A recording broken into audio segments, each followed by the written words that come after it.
12 skyrius. Koralas. Skystieji kristalai. Po geros savaitės atostogų, kurių didžiąją dalį draugai praleido nardydami gretimos salos koralinio rifo gelmėse, Rudolfas leido grupiai vėl apsilankyti kitą visačių pasaulyje. Visi ir vėl pasinėrė į ilgą transą. Su dienos kitos pertrauka jie dabar reguliariai vizitavo pasirinktuosius koralo draugus. Bet kol kas ir toliau tik stebėdavo jų gyvenimą. Prabėgo beveik mėnuo ir jie sužinojo, kad koraliečiai ruošiasi pavojingam žygiui į sausumą, parsigabenti skystųjų kristalų. Susibūrusios į vieną verslo grupę Mirtakio, Velos, Jūros ir Tildos šeimos ruošėsi siųsti jungtinę komandą ieškoti skystųjų kristalų. Buvo sutarta, kad nuo Velo šeimos keliaus Renas, kaip žinantis kelią, nuo Tildos Gregas, o nuo Jūro jiems apsaugą užtikrinsiantis Kipras su savo 8 kovinių krokodilų būriu. Nenoromis buvo nutarta leisti keliauti ir Sijai, uolų vėžliams gali būti emociškai patraukliau bendrauti su savo gentaine. Be to, ji gydūnė ir aiškiaregė, kas žino, gal kuris bus sužeistas, kai skinsis kelią pro karinguosius driežus. Teisę prisidėti prie komandos išsikovojo ir Mėta. Šį kartą ji kaip niekad tvirtai gynė savo poziciją. Ir Tildai, besimokančiai naujai bendrauti su artimaisiais, teko nusileisti. Veržėsi į pavojingą žygį ir dūmis. Bet Mirtakis kategoriškai atsisakė jį išleisti ir šį sprendimą tvirtai palaikė visos jo verslo partnerių šeimos. Tu mūsų genijus kūrėjas, esi per brangus turtas, kad leistume tau rizikuoti gyvybę. Vienas po kito įvairiais žodžiais tą pačią mintį išsakė tėvas, Vela, Tilda, Sija ir Kipras. Žodžiu, visi buvo prieš. Aš prie jūsų slapta prisijungsiu, niršo dūmis. Mano idėjos jums pravers žygyje. Mes tave išsiųsime atgal, ramiai atsakė Sija. Ta aš tau garantuoju. Tačiau, jeigu nesutiksi gražiuoju, užmigdysiu tave visam tamsymečiui. Ir tada prarasi ne tik kelionę, bet ir galimybę mėgautis festivaliu. Tai, kad netenka malonumo dalyvauti festivalyje, temdė džiaugsmą dėl būsimos jaudinančios kelionės. Salynų gyventojai dievino tamsymečiu atsirandantį kūno lengvumą ir galimybę akrobatiškai skraidyti bei nardyti per ilgą šventinį laikotarpį. Šis argumentas sulaikė dūmį.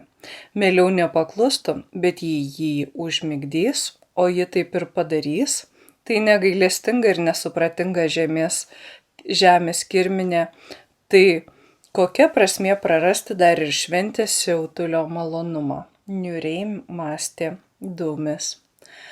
Nors kažin, ar šiemet festivalis teiks džiaugsmo, kai žinos, ką praradęs. Žygio grupė susibūrė neįprastai gausi. Tokia į sausumą dar niekada nekeliavo. Paprastai skrisdavo keli flamingai ir jų nelydėdavo žemės pėstininkai, nes kelionė tuomet būtų buvusi labai ilga. Kur užtekdavo paros, būtų reikėję kelių. Staigus įsiveržimas į žemyną ir skrydis aukštai virš žemės būdavo vienintelė apsauga nuo jų laukiančių karingų driežų. O dabar triukšmingai per dykumą ropojantis krokodilai tikrai sutrauks visas driežų gentis. Tačiau patys oru nebūtų pajėgus parsigabenti už save didesnių kristalų. Dideliai grupiai reikėjo paimti daugiau vandens pūslių, jeigu juos užkluptų tankymečio banga. Juk be savo lengvojo jūrinio vandens jie neištvertų sutankėjusio oro plaučiuose ir uždusto. Ir šis papildomas krovinys darė grupę dar nerangesnė. Sija apsėmė rūpintis papildoma žygio apsauga. Kipro muštukų fizinė jėga puikia priemonė nuo mažesnių ir silpnesnių sausumos driežų. Bet jeigu šių bus labai daug, jie savo kūnų mase tiesiog paskandins galiūnus. Sija labiau kliovėsi iš koralų, jūros dumblių bei žuvų pelekų sukurtų migdomųjų miltelių gale. Juos virš užpuolikų turėjo barstyti oro batalionas. Dėl to jį palaikė Mėtos kandidatūrą. Nors nepatyrusi keliauti, Mėta buvo labai vikri, puikios orientacijos ir žaibiškos reakcijos. Tad reikalui esant sugebės išsisukti nuo driežų svaidomų akmenų ir tuo pat metu žarstytis sparnų pirštuose laikomais migdomaisiais kerais. Sija papasakojo savo planą Kiprui ir jis jam pritarė. Visi trys kartu su Mėta nemažai treniravosi. Kipras ir jo draugeliai mėtė į skraidančią flamingę oro pūsles, kurios imitavo driežų akmenis, o ji laviruodama tarp skaudžiai kūną daužančių, bet šiaip nepavojingų bombelių, negailestingai bėrė ant jų galvų miltelius.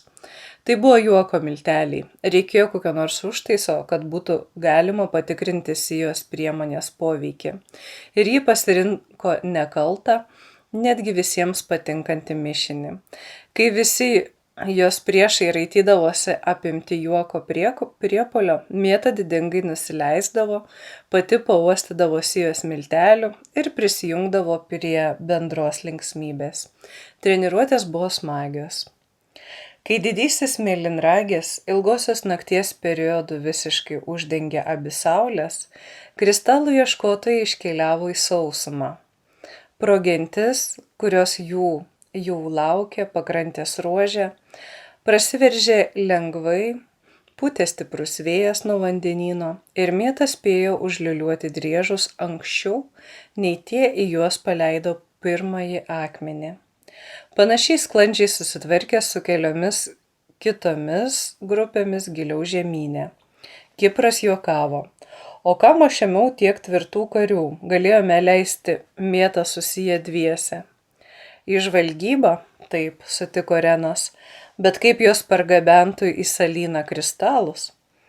Jie gabenosi neštuvus, iš koralo nupintą tvirtą tinklą, kurį nešė 4 krokodilai. Dabar jame gulėjo tik galimai tankymečio bangai įveikti skirtos vandens pūslės. Vėliau planavo į šį tinklą pakrauti ir kristalus. Po ilgos, bet nesunkios kelionės jie jau buvo tolokai žemyno gilumoje. Kelias vedė per skurdžią dykynę. Toli kairėje regėjosi ilga kalnų grandinė. Ten gyveno skeltaragiai. Regėjo vieną kitą skraidantį tolyje. Tačiau sausumos giminaičiai nebuvo nusiteikę su jais susipažinti. Tarp sausumos ir vandenyno flamingų genčių nebuvo nei priešiškumo, nei draugiškumo. Visiškas abejingumas, lyg vieni kitiems būtų iš viso neegzistavę.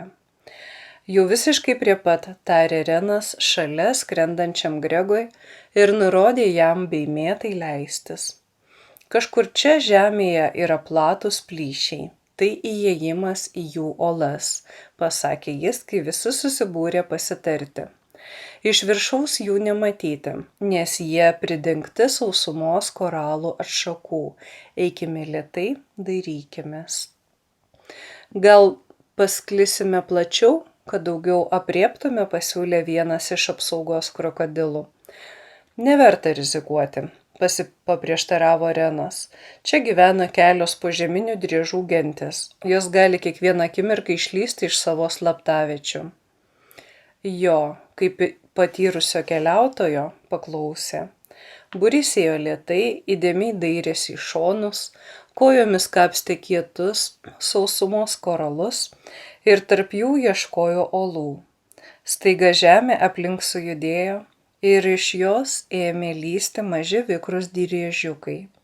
Kipras reagavo žaibiškai, įsakė savo kariams susitelkti į ratą, kurio centre liko Sija ir svarbus jų bagažas – neštuvai su vandens pūslėmis. Flamingai šovė į viršų, visi trys sugriebė Sijos miltelių. Oras buvo tykus, nė vėjelio. Užduotis išbarstyti migdomuosius virš driežų, kurie jau persipynė su savais kovotojais, tapo neįgyvendinama.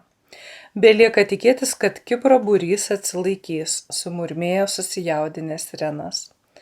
Jam, Gregui ir Mėtai teko saugotis nuo taikliai laidomų akmenų ir viltis, kad draugai žemėje susitvarkys. Žiūrėkit, šūktelėjo Gregas, ten į kalnų pusę. Nuo kalnų į juos aukštai ore artėjo būrys skeltaragių. Gal jie mums padės, jei paprašysime, viltingai sušnibždėjo Mėta ir nuskrido jų pusę. Skeltaragiai artėjo greitai, juos pasiekusi Mėta išvydo, kad kojų ir sparnų naguose jie laikė uolų nuolaižas.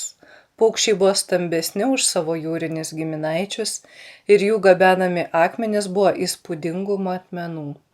Padėkite mums apsiginti nuo užpuolikų, sušuko Mėta džiaugdamasi, kad giminaičiai skubėjo jiems į pagalbą. Paukščių pulkas prisklendė, nusileido žemėliau ir ėmė mėtyti nuolaužas. Ei, atsargiau, Mėta piktai sumosavo sparnais palei snapą vienam skeltaragiui, nes jo paleistas akmuo sutrupino Kiprui petį. Savo žaloji. Kipro sužalojimai jos neišgąsdino, retymečių žaizdas greitai gyja. Be to, su jais keliauja gabi gydūnė. Štai ją reikia saugoti nuo tokių netaiklių metikų. Tačiau akmenys ir toliau krito ne ant driežų, o ant krokodilų ir tinklą su vandens pūslėmis. Jau ir Renas su Gregu sukruto auklėti atėjūnus, tačiau greitai suvokė, kad toks ir buvo skeltaragių tikslas – sunaikinti įsibrovėlius. Draugai mėgino savo kūnais trukdyti skeltaragiams nusitaikyti, tačiau laimėjo tik tiek, kad Gregui vienas stambus skeltaragis pamušė sparną ir tas su visa jėga žnektelėjo žemėn. Skrisk aukštyn, liepė Renas Mėtai. Draugų neapginsime. Tai nors patys turime pasistengti likti gyvi, grįžti namo ir viską papasakoti. Visi ant žemės likę draugai buvo sužeisti, visos vandens pūslės suknežintos. Kol Mėta svarstė, kaip elgtis, orą persmelkė aštrus pengiantis garsas. To tetrūko, sudejavo jį. Tankymečio banga. Driežai akimoju dingo po žeme. Jie nuskubėjo ruoštis kūnų sutankėjimui. Ta periodą pragulėjo kaip rąstai, sustabdė vidinius procesus, beveik nekvėpuodavo ir taip apsaugodavo plaučius nuo per sunkaus oro. Skeltaragiai skubiai apsisukę nuskriejo atgalios. Vienas jų, kurį gindamas sužalojo Renas, nutūpė netoliese ir nužvelgė įsibrovėlius nesvetingų 3 porų akių žvilgsniu. Tai ką, mirsi kartu su mumis? Beveik taikliai pasiteiravo Mėta, nusileidusi greta jo. Už ką jūs mus taip? Be vandens tankymečio neišgyvensime. Ką jau kalbėti apie sužeistuosius. Jūs gviešite švento ir uždrausto dalyko, trumpai, kapotai atkirto paukštis. Jei ne mano vidinis draugas, kuris prašo už jūs, palikčiau mirti be gailesčio. Koks vidinis draugas, nustebo Mėta. Paukštis nieko neatsakė, ilgomis kojomis nužirgliojo per dykynę, kažko dairydamasis. Beveik visi keliavusi į žemę buvo sunkiai sužeisti ir gulėjo be sąmonės. Mėta susirado Siją, tikėdamasi, kad šiai kliuvo mažiau ir vėžlė galės pagydyti draugus per tas kelias likusias akimirkas iki tankymečio, o paskui visi drauge gal išgyvens sutankėjusio oro periodą, jei tas nebus ilgas. Tačiau Mėtos viltis žlugo. Sija klejojo ir jautėsi negeriau už kitus. Prie jos priėjo Gregas ir Renas. Matydami Sijos būklę, Jie tik palingavo galvą. Nepavyks parskristi namo ir papasakoti, kas nutiko, apgailestaudamas tarė Renas.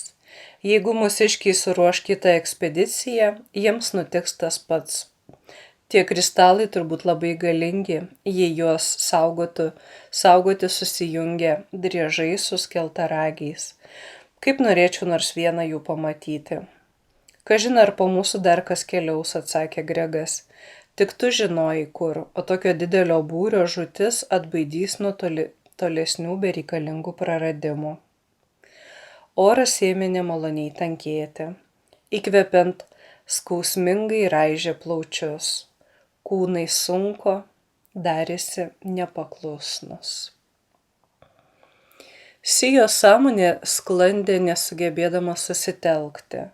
Kažkas aplink šurmuliavo, kažkas ją kalbino, lyg pažįstami balsai, lyg ir ne. Visiškai šalia pajuto malonę būtybę, kurios niekada nebuvo sutikusi. Gal tai palydovas, kuris pasitinka mirusiuosius ir nuveda juos į skirstyklą, iš kur nukreipė į vieną iš subtiliųjų lygmenų ruoštis kitam įsikūnijimui. Ar čia ta geroji dvasia, kuri padeda pereiti iš vieno sąmonės būvio į kitą ir prižiūri, kaip vyksta pokytis? Kai Sija mintimis to paklausė šios dvasios, ta tik linksmai nusijuokė ir atsakė, kad yra viešnia iš kitos visatos, atvykusi susipažinti su koralo pasauliu ir užmegzti jungtį su į save panašia sąmonė. Pridūrė, kad ji jau kuris laikas stebisi jos gyvenimą ir norėtų su ja susipažinti artimiau, kad jos galėtų jausti vieną kitą ir bendrauti. Sija viešnios žodžiais neįtin patikėjo. Jos pačios būsena priminė arba pomirtinę, arba karštligės sukeltą, o abiem šiais atvejais pasitaiko haliucinacijų. Tokiu savo pakitusios sąmonės kūriniu Sija palaikė ir neregimąją pašnekovę. Viešnia jos nuotaiką pajuto ir kol kas nebandė užmegzti artimesnio ryšio. Stebėjo iš nuošalės ir laukė, kol Sija susigaudys ir apsispręs, kas vyksta. Galų gale Sijos sąmonė, pasiblaškiusi tarp noro nerti į pomirtinę nebūtį ir troškimo grįžti atgal fizinį kūną, apsisprendė. Atsakomybė už pradėtą projektą buvo tokia didelė, smalsumas, kaip jiems pavyko išgyventi antpuolį ir į jį sekusi tankymėti toks galingas, kad šie intensyvūs pojūčiai savo svoriu įtikinamai traukė žemyn. Dar kiek pasispiriojusi, Sijos sąmonė grįžo į kūną ir pajuto raižantį skausmą. Jis draskė ne tik plaučius, bet ir raumenis, akis. Kūnui sunku nebuvo. Gal tankymėtis pasitaikė labai trumpas, ar jau baigėsi? Sija iš lėto atmerkė apatinę akių porą ir pabandė susigaudyti. Tai nebebuvo dykynė, nušviesta niūrios, didžiojo mėlynragio jaunaties šviesos. Tai buvo erdvi, uždara patalpa aukštomis lubomis. Sija gulėjo nepažįstamoje minkštoje terpėje, kuri ją gaubė iš visų pusių, lyg sutirštintas vanduo, lyg skaidrusis dumblis. Kažkas, kas patogiai prisiderino prie jos kūno formos ir jaukiai siūpavo. Pasijuto kaip kiaušinėje, iš kurio kitados išsirito. Jos vidiniam žvilgsniui pirmą kartą atsivėrė neryškus gemalo gyvenimo kiaušinėje vaizdiniai. Ar tai reiškia, kad ji mirė ir vėl gimė iš naujo, o tie per jos skaidrų kiaušinio kiauto regimi kiti įvairių formų kiaušiniai tai jos būsimi broliai ir seserys? Bet kodėl vieni atrodo kaip paukščiai, kiti kaip krokodilai, o ji pati primena vėžlį? Štai ten tai tikrai stovi vėžlys, jis ne kiaušinėje, turbūt jų mama ir tėtė. Sija sujudėjo savo kiautę ir patraukė vėžlio dėmesį. Tas priėjo artyn ir draugiškai nusišypsojo. Buvo jaunas ir simpatiškas. Tokį tėvelį Sijai buvo malonu turėti. Kaip jaučiatės, pasigirdo tėvelio balsas. Ar girdite mane? Žinoma, linksmai atsakė Sija. Ar man jau laikas išsilukštenti? Nežinau, kaip elgtis, nieko neatsimenu iš ankstesnio karto. Dar pabūkite kristale, paglostė sferą, tarė vėžlys. Jūs sveikstate ir greitai galėsite išeiti, bet dar pabūkite. Sveikstu, nustebo Sija. Argi čia ne kiaušinis? Ne. Tai tas sąmoningas skystasis kristalas, dėl kurio jūs pas mus keliavote. Su šypsena atsakė vėžlys. Aš esu Tylenis, sąmoningųjų kristalų saugotojas. O štai mano draugas Ringis, jis mostelėjo į skeltaragį, kuris taip pat mėgavosi minkštų sferinių kiautų. Jis atskubėjo pas mane sužeistas, gelbėtis nuo tankymečio ir paprašė jums padėti. Nors ir neketinau gelbėti tų, kurie gviešiasi mūsų turto, bet jo vidinis draugas mane įtikino, kad jūs išskirtinė grupė. Apgaubėme jūs kristalais, kurie ne tik saugo nuo tankymečio, bet taip pat ir gydo. Tada pargabenome į savo valdas po žeme. Kągi, pasižiūrėkime, kuo jūs tokie išskirtiniai ir kodėl Ringio vidinis draugas jūs gina. Juolab, kad jį karštai palaiko mano broliuko Tykio vidinis draugas.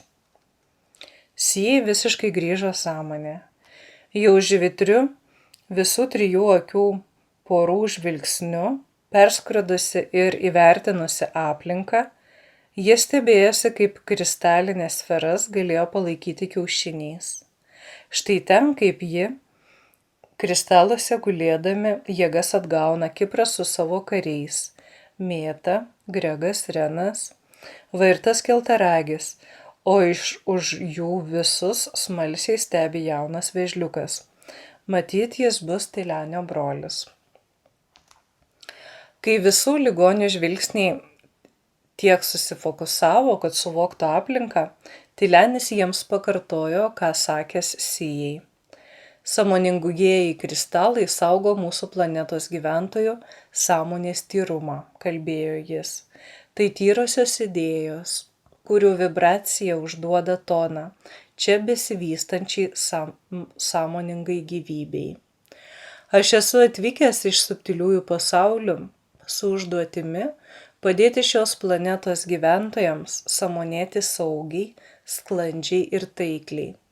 Mano tikslas yra palaikyti mūsų visatą, sukūrusios dieviškos sąmonės vibraciją, kiekvieno iš šios planetos gyventojų sąmonės ašyje. Viduje Sija pajuto virptelėjimą.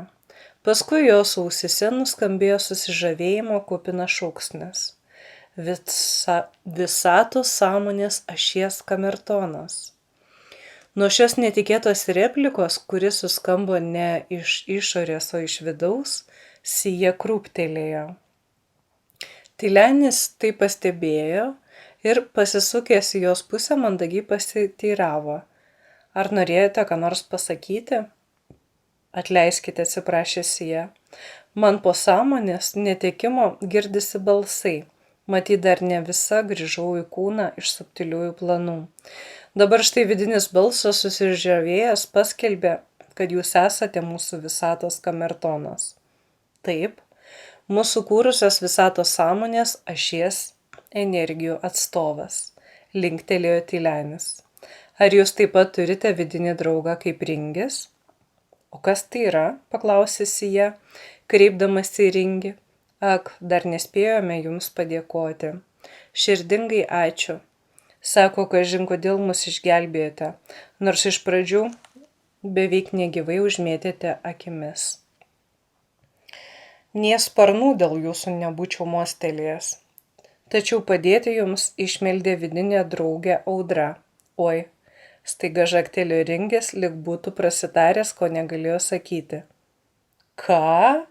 Vienu metu iš Sijos ir Mėtos gerklių nevalingai išsiveržė šūksnis. Ringis kaltai susigūžė. Metusi žvilgsnį į Tykį, Sija pastebėjo, kad ir tas jaučiasi nejaukiai. O tavo vidinis draugas kas? Reikliai pasiteiravo jį vėžliuko. Tas išsigandęs tylėjo. Tylenis priėjo prie jo ir švelniai paklausė: kas bloga pasakyti savo vidinio draugo vardą? Juk jūs skatinami užtarėte šiuos keleivius, tai ar atvykėliai visgi yra priešai?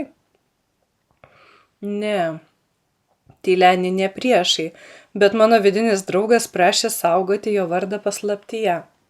Juk ir pati galiu pažiūrėti, atkirto Sija ir sutelkusi vidinį žvilgsnį, juo pervėrė Tykio aurą. Vidinis draugas nespėjo pasislėpti nuo aiškiaregės ir pasijuto lyg nuogas prieš minę. Takatas, su pikta nuostaba išrėkė Sija, savo nebūdingu, nekantrumo kupino balsu, o paskui užsipuolė Tykį. Kaip drįsote išvykti į tokią pavojingą kelionę be suaugusių leidimo? Kas per tave kalba, susirūpino Tylenis. Jis pasiruošė ginti savo brolį ir draugą nuo demonų. Gal Ringio ir Tykio vidiniai balsai apsiriko ir jie įsileido priešus? Svečiai nė nepastebėjo, kaip Tylenis sutirštino juos gaubusius kristalinių sferų senėles, kurios nepraleido ne tik jų kūnų, bet ir jausmų bei minčių atako. Taip pat ir vidinių demonų, jei šie būtų ėmę veržtis iš atvykėlių. Kol klėjojau sužeista, susipažinau su sąmonė vardu Lina. Iš kitos visatos, atsakė Sija jau ramiu savo balsu. Jos draugai yra prisijungę prie mano draugų. Jie nori užmegzti tarp visatinės jungtis, siūlo pažinti vieni kitų pasaulius ir drauge ugdyti mūsų bei jų visatos sąmoningumą. Tylenis apgalvojo, ką išgirdęs, buvo aukšto sąmoningumo ir tikėjosi jo žodžiais. Pačiam nebuvo tekę bendrauti su sąmonėmis iš kitų visatų, tačiau žinojo, kad jos egzistuoja ir tikėjosi kada nors tiek subręsti, kad su jomis susitiktų. Štai kaip netikėtai per kokius nelauktus svečius tas laikas atėjo. Sijos draugai susikaupę analizavo savo pojūčius. Būdami be sąmonės, jie taip pat juto šalia kažką plevenant, tačiau kaip ir Sija, manė, kad tai haliucinacijos. Dabar nusiteikę užmegzti naują pažintį, vidiniu žvilgsniu jie išvydo kitos visatos būtybės. Aš labai nepatenkinta, kad jūs čia, nutraukė Sija tylą, kreipdamasi į Tykį ir Ringį. Manau, taip pat jausis ir jūsų seneliai. Gal galėtumėte plačiau paaiškinti? Tylenis mėgino sutaikyti savo vidinius balsus ir ėmėsi jiems tarpininkauti. Audra ir Takatas mūsų komandos narių vaikaičiai. Per Siją dėstė Lino sąmonę. Užduotis keliauti į kitą visatą skirta tik suaugusiems. Su vaikais apie tai nebuvo kalbėta. Tokie žygiai pavojingi, juk maža kas gali nutikti sąmoniai kur nors nuklydus. Niekas mums nesakė, kad tai draudžiama, per Tykį visiškai nenuolankiai atkirto Takatas. Ir mes klajojame ne kur nors, o mus čia atvedė Felicijos sapnas. Jie apie tai pasakojo savo tėtei ir šis jai nedraudė sapnuoti. Tuomet ir mes pradėjome sapnuoti koralą, kuo tai blogai, juk išgelbėjome visą žygio grupę, argi dėl to dar galima ant mūsų pykti? Jis kalbėjo taip įtikinamai, kad suaugusieji ėmė nejaukiai muistytis. Ar tikrai nebuvo išsakytas draudimas vaikams keliauti? Toliau aiškinosi situaciją Tylenis. Kas galėjo tikėtis, kad jie sugalvos slapta paskui mus atsliūkinti, skėstelėjo rankomis Sija ir jai pritardami sulinksėjo galvomis Kipras Haroldas, Mėta Anastasija, Gregas Lukas ir Renas Argona. Ar visi čia save atsapnuojate? Ir Liusė? Neramiai pasiteiravo per Gregą Luko sąmonę. Niekieno neprižiūrima? Luką akimirką apėmė skausminga panika ir jis vos susilaikė nenutraukė sąmonės ryšio su Gregu. Troško surasti dukrelį ir įsitikinti, kad jai viskas gerai. Sveiko proto balsas jam priminė, kad vaikai keliauja tik naktimis. Vadinasi, dabar jie kur nors šalia Mirjos puoselėje sodą. O ryte atrodė žvali ir sveika. Tiesa, per pusryčius iš tikrųjų kažką čiauškėjo apie vėžliukus, bet tai pasirodė visiškai normalu, juk suaugusieji apie juos per dienas kalba prie vaikų. Mergaitė žaidžia su vėžliais, jos saugios, globėjos tonu atsakė Audra per Ringio balsą. Mes nemaži vaikai, kad nesuprastume, kas yra pavojus ir atsakomybė už saugumą. Taip, man irgi tai pasirodė, vėl taikiai įsiterpė Tylenis. Judu labai gražiai bendravote su Tikiu ir Ringiu. Kiek jie man apie jūs pasakojo. Tikiu, kad nebūtumėte pažeidę tėvų ar senelių draudimo, jeigu jie būtų jums neleidę keliauti. Tikiu, kad pasirūpinate savo mažosiomis sesutėmis ir broliukais. Ir manau, kad jūsų tėvai ir seneliai, kai atsigaus iš nuostabos, jums padėkos. Juk padėjote jiems išsaugoti unikalų ryšį su mūsų kraštiečiais. O rasti savo artimą sąmonės jungtį nėra taip paprasta, tiek kiek aš suprantu. Jeigu keliautojai būtų žuvę, jums būtų tekę ieškotis naujų jungčių. Jo raminami žodžiai padėjo apmalšinti Linos komandai nerimą. Per savo karaliečius draugus jie detaliai išsiklausinėjo Audros ir Takato, po kiek laiko ir kaip jie čia būna. Supratę, kad vaikai laikosi proto disciplinos ir elgėsi atsakingai, apsiramino ir sutelkė dėmesį tarp visatinius reikalus. Ir koraliečius, ir žemiečius domino nauja pažintis su visatos kamertonu Tyleniu. Kiek pasiginčyje, kurie pirmi kam turėtų prisistatyti, susiskirstė į 3 grupės. Pirmieji žodį gavo žemiečiai. Per Sijos kanalą Lina papasakojo apie save, motinos visatos sąmonės ašies kamertone, chaoso pasaulio teisingumo namų dukterį, apie savo projektus, kurių tikslas buvo ugdyti žemės visuomenę. Detaliai išdėstė Rudolfo idėją, kodėl skirtingų visatų sąmonės, tie kosminiai mikroneuronai turėtų jungtis bendriems darbams. Ši idėja pasirodė patraukli koraliečiams. Jie išklausė kitų žemiečių prisistatymą ir tuomet perėmė žodį, kad apie save papasakotų Tyleniui. Kai abi keleivių grupės išorinė ir vidinė buvo apkalbėtos, atėjo eilė Tyleniui. Pateisindamas savo vardą, jis ilgokai tylėjo, o pradėjęs kalbėti, pasakojo lėtai ir taupiai žodžiais.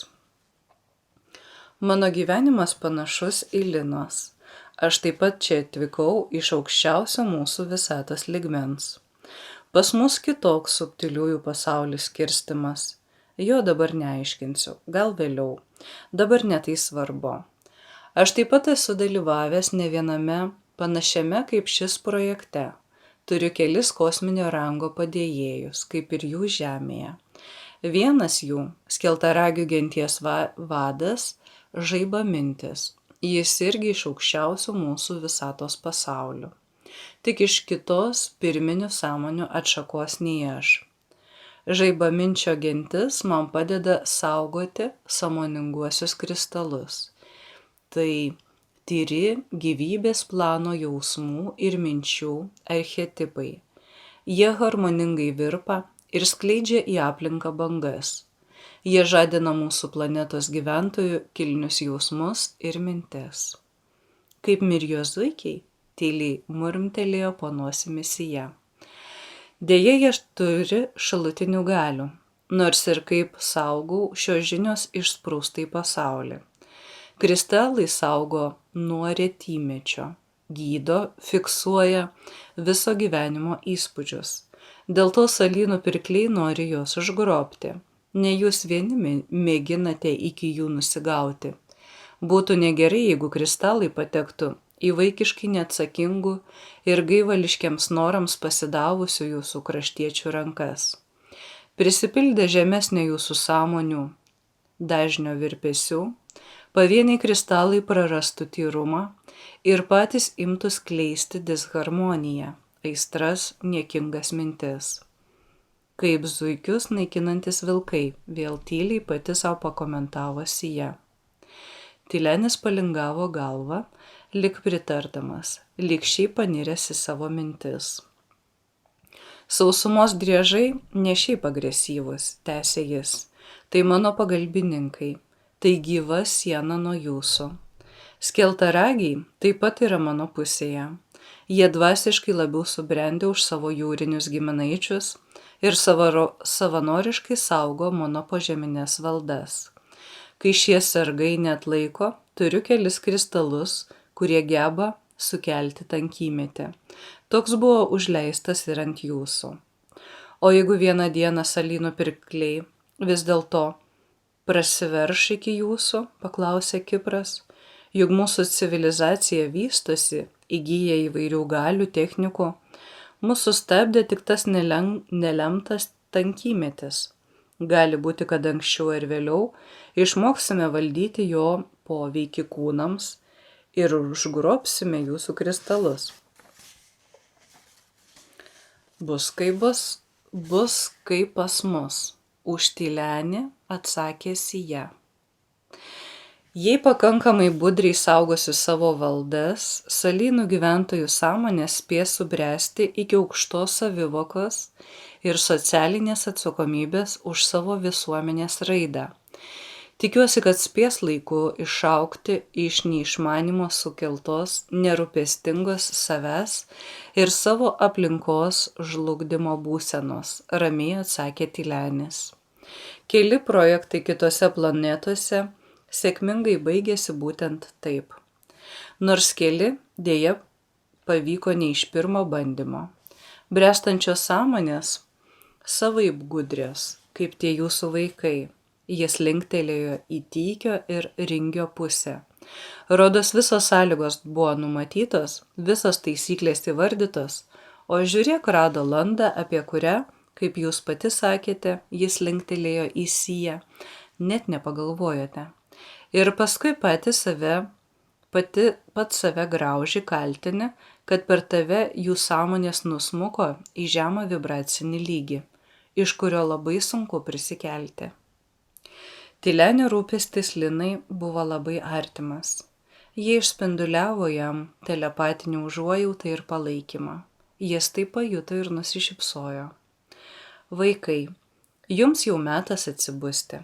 Sijos lūpomis buvo perduotas griežtas nurodymas. Mes dar čia užtruksime. Grįžę jums būtinai papasakosime, ką kalbėjome. Nagi, marš namo ilsėtis. Tykis ir Ringis atrodė labai nepatenkinti, tačiau po kelių akimirkų tapo akivaizdu, kad jų vidiniai draugai neišdrįso nepaklausyti reiklios tetos. Mes, Tyleni, supratome tavo misiją. Jungtinės Sijos ir Linos mintis kreipėsi į Olos šeimininką. Manau, išreiškiu bendrą šios ir kitos visatos draugų nuomonę, jei pasakysiu, kad pakeitėme pradinį planą ir nebeketiname parsigabenti kristalų. Jos draugai pritariamai sulinksėjo. Priešingai, siūlau tau pasilikti mano kovinius vyrukus, tarė Kipras, ir galėsiu jų dar atsiųsti. Tai tvirti kovotojai, jie tau pravers. Ačiū, sutiko su dovana Tylenis. Mielai priimu visą įmanomą pagalbą, tiek fizinę, tiek psichinę. Jam prakalbus apie psichinę pagalbą, Sija apsisprendė. Ir aš čia liksiu, ryžtingai pareiškė, stebėsiu iš subtiliųjų lygmenų, ką planuoja salynų pirkliai. Daug jų minčių galėsiu paveikti iš čia. Kitus atvejus, kurių nesugebėsiu išspręsti, pranešiu telepatiškai jums. Ji linktelėjo į Mėtą, Gregą ir Reną. O jūs vadovaudami mūsų brangaus genijaus dūmio, Rasite, kaip juos užlaikyti ir paklaidinti. Taip, kelionė įdomi. Nors viskas susiklostė ne taip, kaip planavau, tokiu aptakiu atsakymu savo pritarimą jai išsakė Renas. Man be tavęs bus liūdna, įpratau tau padėti, gal galėčiau likti su tavimi? Žinoma, linksmai prunkštelėjo Sija, kam dar klausi, man juk reikalingas įžemintojas. Tau nebūtina visą laiką kiūtoti po žemę, jau planavau naujos komandos gyvenimą. Tylenis, jau planavo naujos komandos gyvenimą Tylenis. Juk tu paukštis, tave traukia aukštis, galėsiu skristi su ringiu, jis perduos žaibą minčiui, kad esi mūsų naujasis padėjėjas ir skeltaragiai tave priims į gentį. Sakyk, kad tie dvasiškai pažangus, tad ar įsileisi į savo tarpą kvailesnį už save? Susijaudinęs dėl nuostabios perspektyvos pasiteiravo Renas. Tylenis ir Ringis nusišypsojo vienas kitam. Priims pakančiai, kaip mažą vaiką ir ugdys, atsakė Ringis. Jeigu žinos, kad tu reikalingas Tyleniui, gerbs tave ir rūpinsis tavimi. Tikrai nesijuoks, jei pasirodysi kvailesnis už kitus. Na, gal šiek tiek draugiškai. Aš irgi noriu apsilankyti pas skeltaragius, įsiterpė Gregas. Ar nepavyktų ir man išrūpinti padėjėjo statuso, juk ir aš padėsiu saugoti kristalus. Ir aš noriu. Suplasdėjo Mėta. Visi Tylenio draugai yra laukiami. Svetingai linktelėjo galvą Ringis. Jis klausiamai nužvelgė Kiprą, laukdamas, kad ir tas pasiūlys vykti kartu. Ne, manęs į kalnus netraukia, atsakė šis į nebylų klausimą. Namo, kuo greičiau, kol vėl neužslinko tankymetis. Ar gerai suprantu, kad driežai man netrukdys grįžti, jeigu duosi jiems kokį nors slaptą ženklą? Tylenis šypsodamasis pritariamai linktelėjo. Kaip gerai pasakė Renas, nors viskas ėjo visiškai ne taip, kaip buvo planuota, naujas projektas džiugino, teikė jų gyvenimams daugiau prasmės, skatino plėsti sąmonę ir iškilti į naują kosminių ir netgi tarp visatinių bendradarbių lygį.